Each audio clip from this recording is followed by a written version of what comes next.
You can't just think about price to performance. Choosing the best CPU and GPU combo for your next build is obviously a crucial decision for establishing the majority of your performance, but there's some other factors and features such as future-proofing that you need to account for as well. With some recent launches in both the CPU and GPU department, I have an ultra brand new recommendation on exactly how I would spend $500, and this combo will work perfectly for any gaming PC that's priced roughly between $800 to maybe $1,200. Keep in mind that for every gaming PC build like the one we have here today, you always need to allocate some of your budget for activating Windows 11, and good thing the sponsor of today's video can help us out with that. Real quickly, I just wanted to remind you guys that today's build was indeed activated with Windows like all my other PC builds and flips, and I personally use GVG Mall, which is also the sponsor of today's video. Right now, they're actually increasing our normal 18% discount all the way up to 25% off, so you can get a legit Windows 10 activated version without that nasty watermark for a really cheap price. They also have other great products on other software like Office 2021 and even some game keys from platforms like Steam, Origin, and Uplay, and they even have console stuff too like PSN and Xbox prepaid cards as well. Activating that Windows 10 on your computer is super simple to do. The entire process of buying and activating takes like 5 minutes total, so make sure you click that first link down in the description and don't forget to use discount code ZTT18 for 25% off.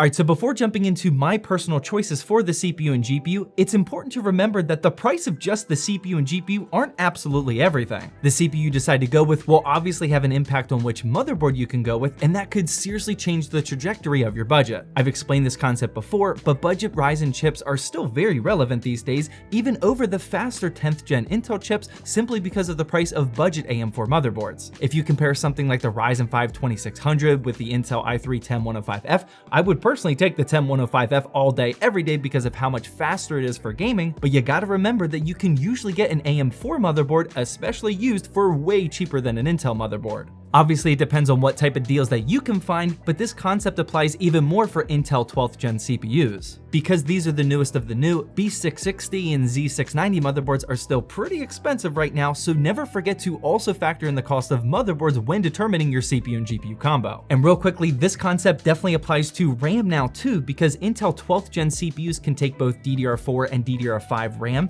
and then later this year, AMD will be able to take DDR5 as well. If you're trying to make an ultra budget build, then you probably don't want to go on DDR5 just yet. For some other real quick things to be aware of though, like I said in the intro, future-proofing is definitely something to consider when selecting the combo as well. You'll never achieve 100% future-proof status, but you can put your build in a good situation if you do think you'll upgrade it later on down the line. Going with something like the Ryzen 5 5600X, for example, doesn't give you a ton of room to upgrade a year from now because AM4 is about to get replaced by AM5 later this year, and you probably wouldn't want to do a small incremental upgrade from the 5600X to something like the 5800X, or at least I wouldn't recommend you do that. Future-proofing a system is definitely a tough task, especially when we don't know how long a platform will be supported for, but if you buy a CPU that's on a brand new platform and more towards the cheaper end, that'll set you up maybe a year or two from now to upgrade it. And finally, the other quick thing I want to mention is it's important to take a look at any motherboard features or technologies that you want to take advantage of before selecting that CPU and GPU. Things like PCIe Gen 4 aren't available with CPUs like the 4100 and 5600G, and that could seriously hinder your build if you're using a graphics card that relies on that technology like the 6500 XT. You may also want some specific GPU technologies such as NVIDIA Creator Studio for streaming, their encoder, better ray tracing support, or maybe you want to try out AMD's new FSR 2.0. Either way, there's certainly way more factors to consider with your CPU and GPU combo other than just the price to performance. With all that being said though, my pick for the best CPU and GPU combo for under $500 right now in mid-2022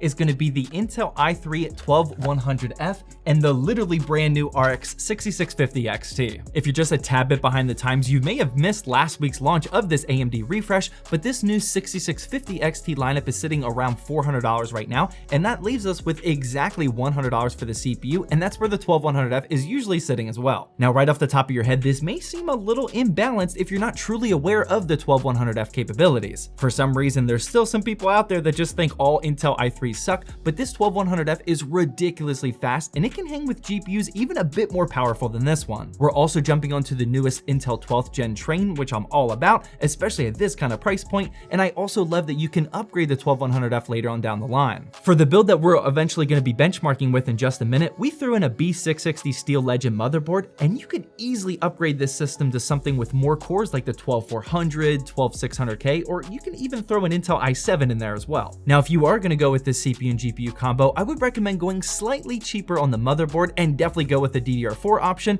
That way the budget balances out, and more than likely, if you go with this combo, you're going to have a seriously high performing bang for your buck kind of gaming PC. Here's an example of exactly what one would look like, and this is honestly pretty close to a perfect example of how I would build a 12100F and 6650 XT system. Here's what the final parts list is looking like, and as you can see, we didn't really waste any money here, and although it's more of a price to performance build, it's still obviously rocking some serious aesthetics as well. Our case, which is the Antec DF800, is easily carrying most of the aesthetics for our design today. Before getting into the benchmarks, I do want to quickly touch up on this one real quickly. This new DF800 is rocking the signature Flux platform from Antec that I've talked about so many times already, and despite not having a full airflow design front panel, it's still able to move some serious air. The 3 included RGB fans at the front are all pre-installed into an RGB fan hub and ready for you to add any more RGB products like we did with the CPU cooler and rear exhaust fan, and there's ample ways on how you can configure the cooling here for both air-cooled and water cooling setups. It comes with 5 total fans, and the dual airflow channel design allows you to install fans underneath the GPU for maximum cooling if you want to, but our 6650 XT doesn't really need that, so we didn't do that for this build. I'm also a big fan of all the port options that you have up at the top, including the button to easily scroll through the different RGB options. There's multiple magnetic dust covers, so it's easy to clean, and having that PSU cutout so we can apply some vinyl action is always an appreciated benefit. Another cool thing to highlight real quickly are these white cable extensions from Easy DIY. You guys know that I like to experiment with all sorts of different brands, and these Easy DIY ones are seriously top notch. This all white colorway with the white cable combs looks super sick, and since they're at a competitive price to the other top brands, I'll definitely be using these again in the future. We'll have the Antec DF800 and Easy DIY cable extensions linked down in the description along with everything else we're talking about today,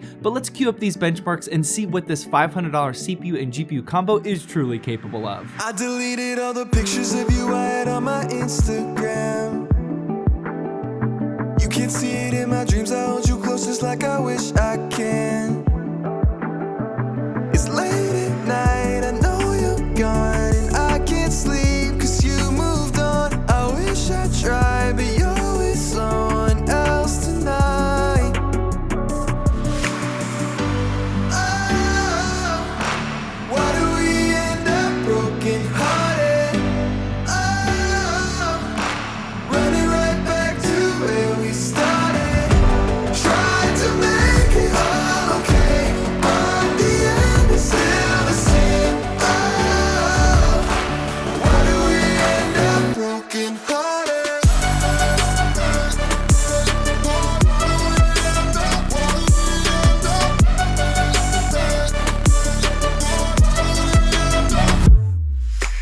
So as you can see, this combo is getting some serious FPS numbers in 1080p with higher settings, and you could easily push 1440p for some of these titles depending on the settings and what FPS targets you were trying to hit as well. Here's another chart with 10 more games for you to look at just in case you weren't convinced, but now it's time to hear from you guys on what you think of this combo. If you think there's a better combo out there, I definitely want to hear from you. I personally think that the 12100F and 6650 XT are completely maximizing our budget to the limit, but you could certainly make a case for something else if gaming performance wasn't your top priority. Going with something like more cores like the 12400F or 12600K and pairing it with a slightly lower performing GPU like the 6600 or 6600 XT or even the RTX 3060 would still be a great combo, but if you're only interested in gaming, I honestly don't believe that you can beat this right now. Be sure to let me know what your thoughts are down in the comment section, but if you are interested in a different CPU and GPU combo that I recently reviewed as well, then make sure you click the video that's on the screen now.